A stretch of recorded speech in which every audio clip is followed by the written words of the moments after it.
All right, so thanks so much for being here today. My name is DeMarcus Harris, and I will be going over dimensional modeling for our data project that we're doing.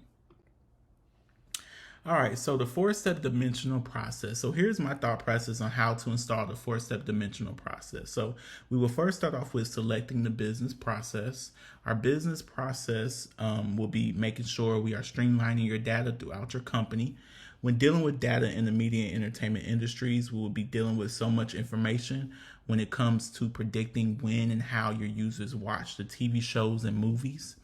Our next step in the design process is declaring the grain. So we can have consumer feedback where they can go to the website and fill out a survey after the movie and TV show is watched. Step 3, we will identify the dimensions. So the survey will include their location, the movie they watched, the data and time the survey was done, the platform they use, and how often do they use the platform. Do they recommend another platform, and an optional text box to include comments and a rating on the show. The last step, we identify the facts. So the facts is the data we gather from the answers to the optional survey.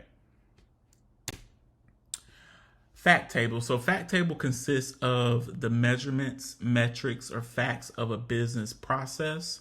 So with the fact table, we would determine how many people in certain areas are watching the shows, movies, and the day and time they watched it.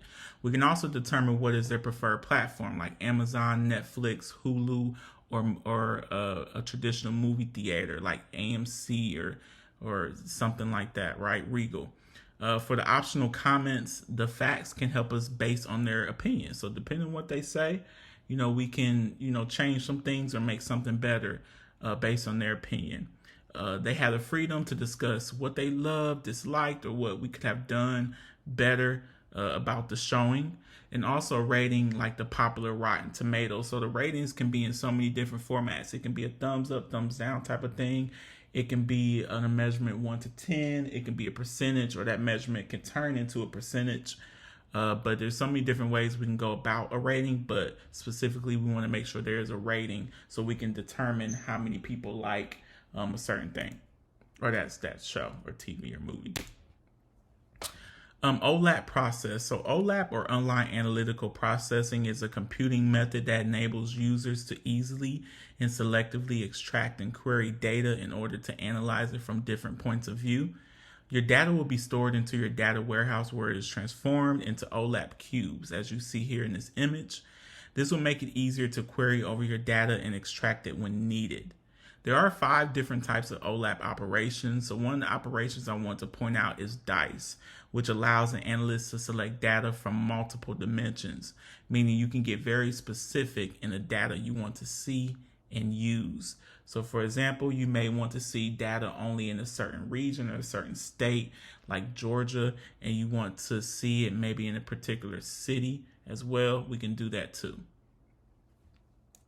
All right, so this next slide, we have dimensional models. So this is basically, I'm just giving a visual of what we spoke about. And so you can kind of see step by step on what I'm talking about. And I spoke about this in the previous slides, but just to reiterate, this is what your dimensional model would look like. And this can change, but we have step 1, which is business process. So your business process, you're streamlining your data. So you're predicting when and how consumers watch TVs and movies. You have step 2, which is declaring the grain. So this is your consumer feedback. This is what we're going to use. We're going to use a survey so we can get that consumer feedback. And step 3, we're identifying the dimensions. So the dimensions are what's going to be in the survey, so that what they're going to be answering, or the questions that's going to populate so they can answer. So the dimensions are going to include like the location and state, the show and movie that's watched, the platform used, so example, Amazon Prime, Hulu, Netflix, so forth. For traditional movie theater like AMC, Regal. We have a recommendation of another platform, the rating dimension, and also an optional comment box. In step 4, we're identifying the facts. So we're gathering the answers that we got from step 3, and we're going to use that and transform and extract that data.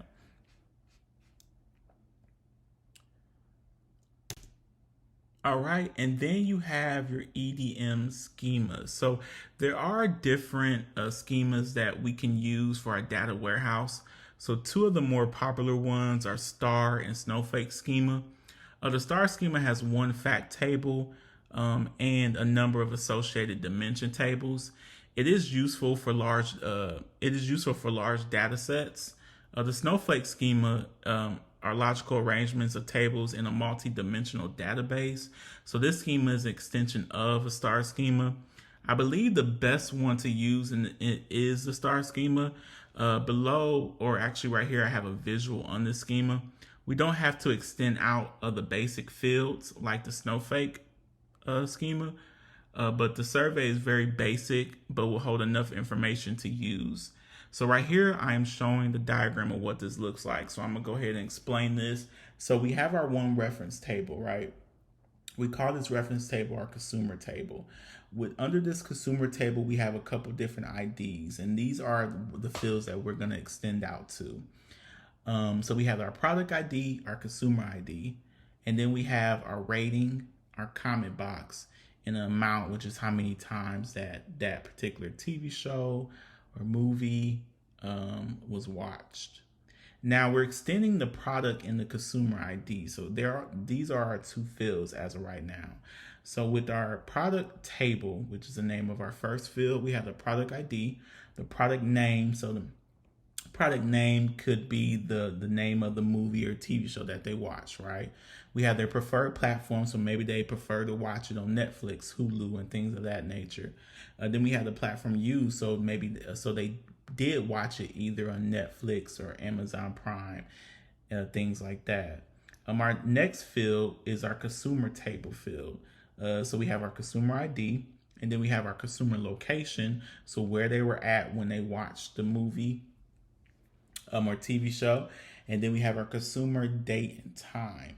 And so what time and day did they watch the movie, or the time and day that they, or actually the time and day that they completed the survey.